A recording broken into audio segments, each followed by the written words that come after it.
ഗണവന്ദിത മോക്ഷപ്രദായിനി മഞ്ജുളവാസിനി.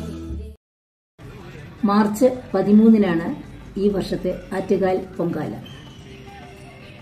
ആ പൊങ്കാല മഹോത്സവത്തിൽ തിരുസന്നിധിയിൽ നേരിട്ട് പങ്കെടുക്കാൻ സാധിക്കാത്ത ദൂരെ താമസിക്കുന്ന ഭക്തജനങ്ങൾ മനസ്സ് ദേവിയിൽ അർപ്പിച്ച് സ്വന്തം തട്ടകത്തിൽ പൊങ്കാലയിടുന്നുണ്ട്.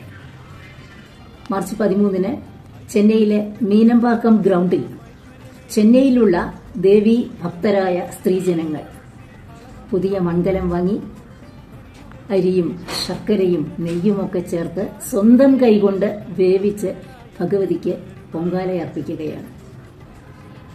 ഒരു നാടിന്റെ മുഴുവൻ ഉത്സവമാണ് ആറ്റുകാൽ പൊങ്കാല. ധാന്യ നിറവിനും ദാരിദ്ര്യമില്ലാത്ത സമൃദ്ധിക്കുമൊക്കെ അമ്മയുടെ അനുഗ്രഹമാണ് നമ്മൾ എന്നും ആഗ്രഹിക്കുന്നത്.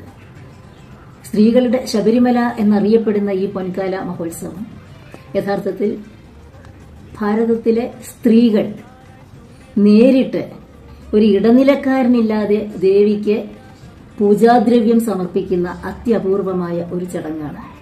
ഏതൊരു ക്ഷേത്രത്തിലും പൂജാരിയുടെ സാന്നിധ്യത്തിൽ നിവേദിക്കുന്ന നിവേദ്യം ദേവിക്ക് സമർപ്പിക്കുമ്പോൾ പൊങ്കാലയിലൂടെ ഇവിടുത്തെ അമ്മമാർ ശ്രീമാത, ശ്രീ മഹാരാജ്ഞി, ശ്രീമത് സിംഹാസനേശ്വരി എന്ന് നമ്മൾ പ്രാർത്ഥിക്കുന്ന ആ ദേവിക്ക് മുന്നിൽ സ്വയം ദേവിമാരായി വ്രതശുദ്ധിയോടുകൂടി പൊങ്കാലയിടുക.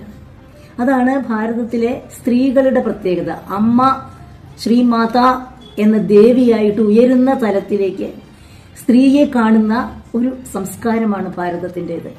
അതുകൊണ്ട് തന്നെയാണ് സ്ത്രീക്ക് നേരിട്ട് പൂജ അർപ്പിക്കാനുള്ള ഒരു സാഹചര്യം നമ്മുടെ നാട്ടിലുണ്ടായത്. ഈ ആറ്റുകാൽ പൊങ്കാല മഹോത്സവത്തിൽ തിരുവനന്തപുരത്ത് വെച്ച് മാത്രമല്ല, ഭാരതത്തിലുടനീളം ഭക്തജനങ്ങൾ അവരവരുടെ സ്ഥലങ്ങളിൽ നിന്ന് പങ്കെടുക്കുമ്പോൾ ഭക്തിയോടുകൂടി ദേവിയെ പ്രാർത്ഥിക്കുകയും അനുഗ്രഹങ്ങൾ നമുക്ക് എല്ലാവർക്കും ഉണ്ടാവണേ എന്ന് പ്രാർത്ഥിക്കുകയും ചെയ്യുകയാണ്. ചെന്നൈയിലെ ഹൈന്ദവ സാംസ്കാരിക ആധ്യാത്മിക വിശ്വാസികളുടെ സംഘടനയായ സത്സംഗമ ഇങ്ങനെയൊരു പൊങ്കാല മഹോത്സവത്തിനു വേണ്ടി മീനമ്പാക്കം ഗ്രൗണ്ടിൽ സംവിധാനമൊരുക്കുമ്പോൾ അഭിമാനമുണ്ട്. ആ അഭിമാനത്തോടുകൂടി തന്നെ നിങ്ങളോടൊപ്പം ചേർന്നുകൊണ്ട് നിങ്ങളുടെ എല്ലാവരുടെയും ഈ പൂജാവിധിയിൽ പൊങ്കാല മഹോത്സവത്തിൽ മനസ്സുകൊണ്ട് സന്നിഹിതയാകാൻ ആഗ്രഹിച്ചുകൊണ്ട് എല്ലാവിധ ആശംസകളും അർപ്പിക്കുന്നു. എല്ലാവർക്കും ഒരിക്കൽ കൂടി നമസ്കാരം.